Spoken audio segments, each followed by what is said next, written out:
네, 1부에서는 이란 전쟁에서 미국이 고전하는 배경에 대해 살펴봤고요. 2부에서는 조금 더 넓게 보겠습니다. 이른바 팍스 아메리카나의 종언에 대해서 이야기해보겠습니다. 조한범 통일연구원 석좌연구위원과 계속 함께하도록 하겠습니다. 저는 이번 전쟁에서 트럼프 발언 중에 제일 놀란 게요. 호르무즈는 니들이 알아서 해라. 이렇게 얘기했던 거 제일 놀랐거든요. 이제는 미국이 그전까지 유지했던 소프트 파워나 이런 것들은 그냥 관심 없나 봐요. 트럼프 대통령을 제가 안 좋아해서 댓글 보면 뭐 CIA도 여러 번 고발당하고 심지어 모사드에도 고발당하고 저도요. 있어요. 근데 트럼프 대통령의 말이 맞는 말들이 몇 개 있어요. 호르무즈는 네가 알아서 해라. 맞는 말이에요. 왜냐? 미국이 호르무즈를 지켜야 될 이유가 없잖아요. 그건 그렇죠. 지킬 능력이 없어요. 우리 MC께서 다극화라는 얘기 들어보셨죠? 제가 사실은 이제 책을 계속 선전을 하고 있는데 여기 잘 보이시죠 여러분? 네. 무극화라는 표현을 쓰거든요. 이게 무슨 얘기냐면 다극화 이전에는 양극화가 있었습니다. 그렇죠. 예. 냉전을 말씀하신 건가요? 냉전입니다. 예. 냉전, 콜드와 뭐냐면 미국 중심의 자본주의 진영, 그다음에 소련 중심의 공산주의 진영. 예. 공산주의는 사실은 아주 이상적인 평등사회라서 그 과도기를 사회주의라고 그러거든요. 그러니까 공산주의 사회주의 같은 말입니다. 그러면 이게 언제 형성이 됐느냐. 놀랍게도 소련 스탈린 그다음에 프랭클린 루즈벨트 처칠 장개석 넷이 만나서 회의도 하잖아요. 네. 이게 연합군이었어요. 연합군. 그러니까 히틀러라고 하는 나치즘 그다음에 일본 이 전쟁을 이기기 위해서 연합국이 형성됐는데 소련이 그 일원이었어요. 그랬죠. 네. 예. 히틀러가 무너지면서 공산주의와 자본주의 간의 진영 간의 대립이 형성이 된 거죠. 스탈린이 동유럽 전체를 장악했고 공산화시켰고 중국이 49년 공산화됐고 그렇죠. 예. 이러면서 그림이 이제 냉전으로 흘러가기 시작을 합니다. 그러면서 소련 중심의 공산주의 블록, 미국 중심의 자본주의 블록이 형성이 돼서 이 둘 간의 극단적인 대립이 형성이 됩니다. 그러니까 두목은 양쪽 다 여긴 미국이고 여긴 소련이라는 거죠. 이게 양극체제예요. 네. 그러면서 이 양극체제에서는 우리의 불안은 뭐냐면 세계 3차 대전이었어요. 이 공산주의 진영과 그렇죠. 자본주의 충돌. 그러니까 적의 적은 나의 친구가 되는 거죠. 공산주의 진영은 공산주의 국가가 아무리 나빠도 다 용서해줘요. 다 그냥 친구다. 우리 편이다. 예. 그다음에 자본주의 진영은 아무리 나빠도 다 친구가 됩니다. 네. 그러니까 박정희 군사 쿠데타 해도 미국이 빨갱이들만 막아. 네. 전두환 군사 쿠데타에도 빨갱이들만 막아 보여줄게. 그때 뭐 5.18 이것도 승인해 줬잖아요. 미국에서. 사회주의는요. 다 필요 없어. 저 자본주의 팔행들만 잡아. 그럼 다 우리 편이야. 내가 다 도와줄게. 쿠바, 북한 뭐 다 상관없어요. 이게 바로 이제 냉전의 질서예요. 예. 이때는 양측 간의 위험한 3차 세계대전을 걱정했지 안의 질서는 지들이 스스로 지키는 거예요. 이것들이 어수선벼 사회주의 안 돼. 예. 이것들이 자본주의 안 돼. 이걸 이제 저는 조폭의 질서라고 그래요. 미국이라는 조폭과 소련이라는 조폭이 자기들만의 각각 나와바리를 지키는 거죠. 그럼 우리 MC께 제가 한번 질문을 드려볼게요. 조폭들이 있는 데는 자범들이 많을까요? 적을까요? 없죠. 없죠. 예. 자범들이 설치지 못하죠. 그럴 수가 없죠. 그게 냉전의 질서입니다. 그러니까 그때는 의외로 지금처럼 전쟁이 많지 않아요. 그러니까 강한 힘이 있으니까 그렇죠. 오히려 이게 자잘자잘한 분쟁은 없다. 근데 이게 평화가 아닌 거죠. 그렇죠. 누르는 거죠. 그러니까 1991년 12월 26일 날 소련이 해체됐잖아요. 네. 그럼 어떻게 돼요? 소련의 15개 공화국 얘는 눌렀을 거 아니에요. 예. 소련이라는 체제가. 다 튀어나오겠죠. 튀어나오죠. 처음에 튀어나온 게 어디예요? 유고슬라비아 내전. 코소보, 보스니아 헤르체고비나 인종청소, 학살. 왜 사회주의라는 힘이 누르고 있었는데 이 힘이 사라지니까 이제 너도나도 발칸반도에 이제 그동안 원한들이 튀어나오는 거죠. 여기저기 이제 스프링들이 눌러있던 사회주의라는 게 사라지니까 스프링이 튀어나오는 거죠. 그러니까 강한 힘이 없어지니까 이게 밑에서 다 전쟁의 눈노말인 거죠. 자, 자본주의로 가볼게요. 양극 체제에서 소련이 사라지니까 단극 체제가 됐을 거 아니에요. 그럼 신나죠 이제. 조폭들 한쪽에 사라졌으니까. 근데 문제는 이 조폭이 옛날보다 힘이 약해졌다는 거죠. 왜냐 1945년 2차 세계대전 끝났을 때 미국의 GDP는 전 세계의 40에서 50%예요. 네. 절반이라고요. 네. 이게 팍스 아메리카나의 시작이에요. 그러니까 일단 그렇게 강한 경제를 뒷받침이 되는 사회주의와 자본주의 블록이 나눠졌다 한 양극 체제에서도 소련은 미국 GDP의 50%를 넘은 적이 없어요. 그때 그랬죠. 네. 그러니까 팍스 아메리카나를 좀 나쁜 말, 좀 재밌는 말로 하면 미국과 기타 잡것의 세계, 기타 등등. 이게 팍스 아메리카나예요. 왜냐? 유럽은 히틀러 때문에 개판 엉망이 돼. 아시아는요. 일본 때문에 엉망이 돼. 미국은 폭탄은 안 떨어졌잖아요. 네. 전 세계 공장이 된 거죠. 아, 여기만 그런 생산 기반 같은 게 남아 있었던 그럼요. 상황이네요. 그런데 저 유럽이 마셜 플랜 부흥할 거 아니에요. 그렇죠. 소독, 네. 일본 다 부흥하잖아요. 그러니까 미국의 GDP는 점점 어떻게 돼요? 상대적으로 비중이 줄죠. 지금은 25%가 안 돼요. 50%에서 최대 절반으로 줄은 거죠. 그게 미국의 현실이거든요. 그럼 어떻게 돼요? 미국이 옛날만큼 누르는 힘이 절반으로 줄었다는 얘기잖아요. 그러면 이게 양극에서 1극이 됐는데 1극이 아닐 수도 있다는 얘기네요. 1극이 아니죠 지금은. 예. 그런데 중국이 치고 올라왔잖아요. 네. 중국이 2021년 기준으로 미국 GDP의 76%까지 따라와요. 역사상 처음 있는 일이에요. 그럼 어떻게 돼요? 미국은 내려오고 중국은 올라오고 일본은요. 나토는요. 유럽은요. 점점 커졌잖아요. 네. 그렇죠. 우리도 세계 10위잖아요. 그렇죠. 네. 이걸 다극화라고 그러는 거예요. 아. 그러니까 미국의 힘은 점점 주는 거죠. 그러니까 미국뿐만이 아니라 여기에 견딜 수 있는 중국 그 외에 이렇게 조만조만. 그러니까 미국이 예전 같지 않으니까 어떻게 돼? 여기 있던 이제 쪼무레기들이 튀어나오는 거죠. 어떻게 돼요? 알카이다, 9.11 테러. 아, 거기서 그렇게 연결이 되네요. 후세인이 쿠웨이트 침공. 예. 미국이 예전 같지 않은 거 봤거든. 그러니까 어떻게 돼요? 전쟁들이 9.11 테러, 아프간 전쟁, 이라크 전쟁, 예. 시리아 내전, 리비아 내전. 여기 전쟁들이 막 터지는 거죠. 이제. 여기서만이 아니라 여기까지도 또. 그럼요. 그다음에 예. 인도 파키스탄 네. 전쟁했죠. 태국 캄보디아 전쟁했죠. 그다음에 후티 예멘 전쟁하죠. 전쟁이 느노말인 거죠. 그러다 보니까 이제 어떻게 돼요? 미국이 전쟁을 하잖아요. 네. 자, 파나마 침공했어요. 그레나다 침공했어요. 물론 냉전의 말기지만. 그다음 베네수엘라 침공했어요. 이번에 이란 침공, 지난해 침공에 또 했어요. 그러니까 이제 질서가 없는 거죠 여기도. 로우 전쟁 그건 뭐예요? 소련 붕괴 후유증이죠. 이란 중동 전쟁 이거는 뭐예요? 탈냉전의 중동의 분쟁이 냉전이 끝나고 그러니까 이념의 전쟁이 아니라 이제 뭐가 됐어요? 그 중동에 있던 그 화약고가 터지기 시작하는 거잖아요. 그러니까 이제는 양극 체제가 단극 체제 잠깐의 착시가 다극화 쪽에서 미국은 n분의 1로 줄어드는 거죠. 네. 이게 다극화예요. 그 무극화는 뭐냐? 네. 자, 지구가 23.5도 기울어져 있죠. 남극과 북극이 있죠. 예. 이게 양극 체제라고 보시면 돼요. 그러면 봄, 여름, 가을, 겨울 질서가 생기죠. 그렇죠. 예. 그런데 이 축이 없어졌다고 생각해 보세요. 그럼 지구가 제 마음대로 돌겠죠. 그러니까 우리는 봄, 여름, 가을, 겨울을 계산할 수가 없어요. 이게 무슨 얘기냐? 혼돈이에요. 질서가 없는 거예요. 무극화는 과거에는 양극 체제에서는 서로 질서를 지켰죠. 네. 유엔도 가동이 됐어요. 그나마. 뭐 질서를 안 지키면 다 같이 죽는 거니까. 그런데 지금은 질서가 혼돈의 시대로 접어들었고 첫 번째. 네. 아무도 책임을 안 지는 걸 무극화 시대라고 그래요. 그래서 무극화다. 유엔 식물인간 됐죠. 네. 미국이 전쟁을 오히려 하잖아요. 그렇죠. 네. 그다음에 트럼프 대통령 어떻게 돼요? 파리 기후협약 탈퇴하잖아요. 네. 자유무역 체제 깨잖아요. 지금 뭐 WTO도 전혀 역할을 네. 못 하고 있죠. 질서를 깨잖아요. 네. 혼돈을 만들잖아요. 분쟁을 스스로 만들잖아요. 그럼 중국이 세계 질서 지켜요? 못 지키죠. 러시아 우크라이나 침공했잖아요. 네. 지금 중국은 대만 호시탐탐 전쟁하려고 그러잖아요. 아무도 이 분쟁에 책임을 지지 않고 오히려 국익에 따라서 분쟁을 일으키려고 하는 시대. 그게 바로 무국화 시대예요. 그러니까 혼돈 시대가 오는 거죠. 네네.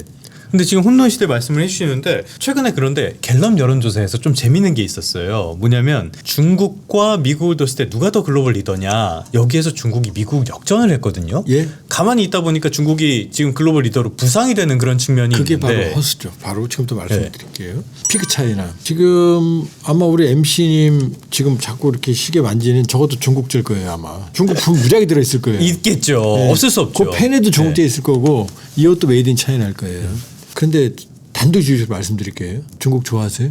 저요. 좀 복잡해요. 복잡하죠? 네. 중국 좋아하면 바로 안 나와요. 보통은 그렇게 나올 사람 없을 네. 거예요. 그렇게 미국 욕하고 그래도 미국 할리우드 영화 나오면 보러 갑니다. 근데 중국 영화 나오면 안 봐요. 뭐 전락 이런 거 생각나죠. 예. 세계 1위 영화가 어디냐? 중국 영화 나와요. 왜? 14억이 보니까. 근데 14억만 봐요. 맞아요. 네네. 왜 안 볼 거예요? 잘 만든 영화들도 있지만 보통 이렇게 중국스러운 뭐랄까 중국의 그 고양하는 그런 내용들이 들어가니까 그겁니다. 바로 도덕적 헤게모니가 없거든요. 아 우리가 저렇게 미국 욕하죠. 예. 그래도 미국으로 유학 가요.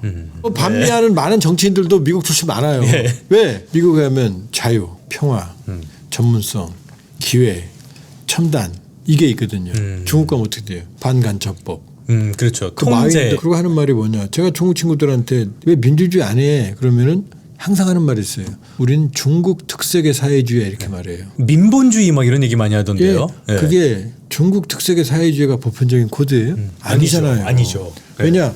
공산당 독재 체제거든요. 그러면 이건 보편적인 코드가 될 수가 없죠.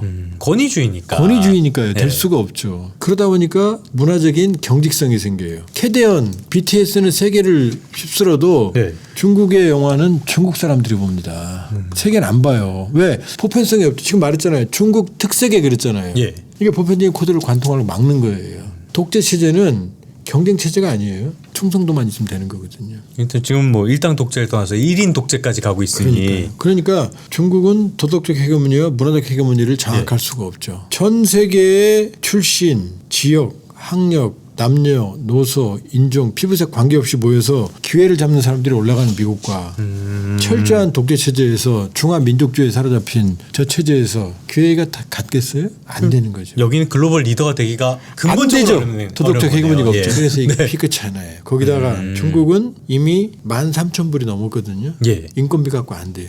아. 인건비 경쟁력은 이제 해외로 나갑니다. 예, 예. 그럼 첨단 기술 중국이 뭐 AI부터 몇 개 앞서는 14억이 벌어들인 돈으로 특정한 분야에 투자를 하니까 그건 인위적인 경쟁력인 거죠. 시장 경쟁력이 예. 아니에요. 어떻게 돼요? 청년 실업률 40% 50%. 전기차 회사가 200개가 넘어요. 그렇죠. 네. 트럼프가 저 난리를 치면서 우리 국가 부채가 정부 부채가 많아서 그래. 얘 125%예요. 중국은 80%라고 말해요. 정부 부채가. 지방 정부가 있어요. 아, 그다음에 네. 중국은 사회주의니까 국영기업이 있어요. 300%가 넘어요. 안에서 골마 터지고 있는 거예요. 중국은 절대로 미국의 질을 넘볼 수가 없어요. 트럼프 가도 설치니까 잠정적으로 아유 트럼프보다 시진핑이 낫다. 왜 WTO 자유무역 얘기하고 파리 기획 지지하고 뭔가 자유무역에 소자된 것 같아요. 오히려 요즘에. 환경 얘기하고 그러니까 그런 거지. 트럼프처럼 계속 가느냐? 아니다. 그건 아닐 것이다. 그럼 뭔가 이렇게 극이 뚜렷하지 않은 무국화의 시대인데 예. 여기서 또 주목받는 게 러시아가 있는 것 같아요. 러시아는 이번 전쟁의 러시아는- 최대 수혜자인 것 같아요. 러시아는 이번 전쟁의 수혜자일 뿐이지 네. 지금 120만 명 정도 사상자, 아, 수만 대의 장갑차, 예. 전차. 지금까지 이런 손실을 계산해 보면 감당이 안 돼요. 또 하나 우크라이나가 인구가 4천만이 좀 넘었었거든요. 예. 러시아는 1억 4천만이 넘는단 네. 말이에요. 세계 2위 군사력이었잖아요. 2022년 2월 24일부터 지금까지 못 끝내고 있잖아요. 아, 그 3배가 넘는 인구로 거기도 못 하고 있다. 초창기 전선의 변화가 거의 없어요. 교착 상태예요. 우크라이나도 못 이기고 있어요. 국가 경제가 괴멸이에요. 자, 중앙은행 금리가 17%입니다. 네. 내린 게 예. 21%에서 네. 인플레이율은 10% 넘어요. 그다음에 전시경제로 3% 4% 전시경제는 성장이 허수예요. 무기 만들어서 쓰는 거에 끝이잖아요. 아, 그렇죠. 네네.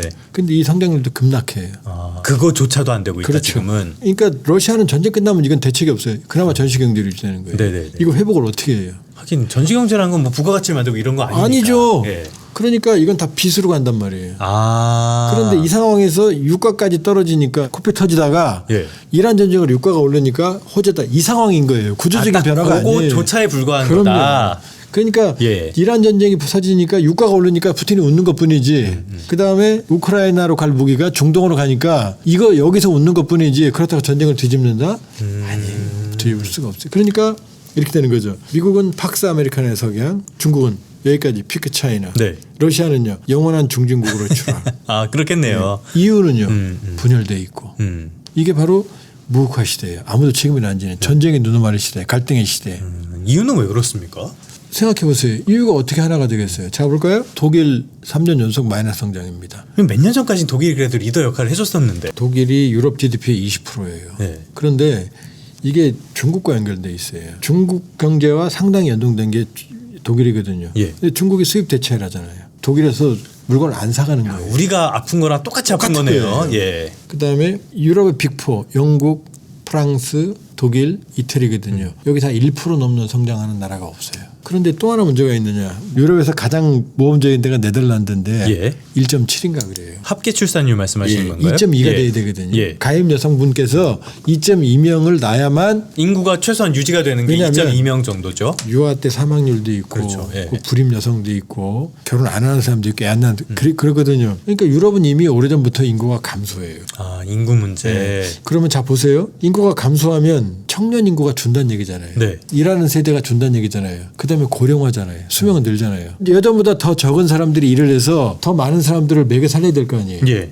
그렇죠. 그러면 어떻게 돼요 이제? 정부의 복지 비용이 늘어나요. 빚, 부채의 늪이 생깁니다. 이태리가 미국이 125% 난리쳤는데 140%예요. 아, 프랑스가 지금 120에서 125% 넘어가요. 그 복지에 쓰는 돈은 그냥 써버리는 돈이니까. 영국도 100%, 독일만 60 왔다 갔다 건강한데 여기도 계속 그럼 어떻게 돼요? 나빠지겠네요. 자, 저성장의 고령화예요. 이게 유럽이에요. 늙은 유럽, 쇠퇴하는 유럽. 네. 힘이 없는 거죠. 자, 그러면 우리가 또 뭘 걱정을 해야 되느냐. 이게 바로 무국화거든요. 네. 무국화엔 또 다른 위기가 발생을 해요. 자, 그러면 전쟁이니까 불안하죠. 예. 그다음에 자본주의 위기죠. 경제적으로 위기죠. 그럼 불안이 두 개가 겹치잖아요. 그럼 이게 민주주의 위기로 갑니다. 사람들이 불안하면 우경화예요. 그래서 각 나라에서 예. 극우 정당들이 그렇죠. 변화, 예. 그다음에 약자에 대한 배려, 그다음에 새로운 가치, 미래. 이것보다는 우경화, 작용화 나쁜 개념이 아니에요.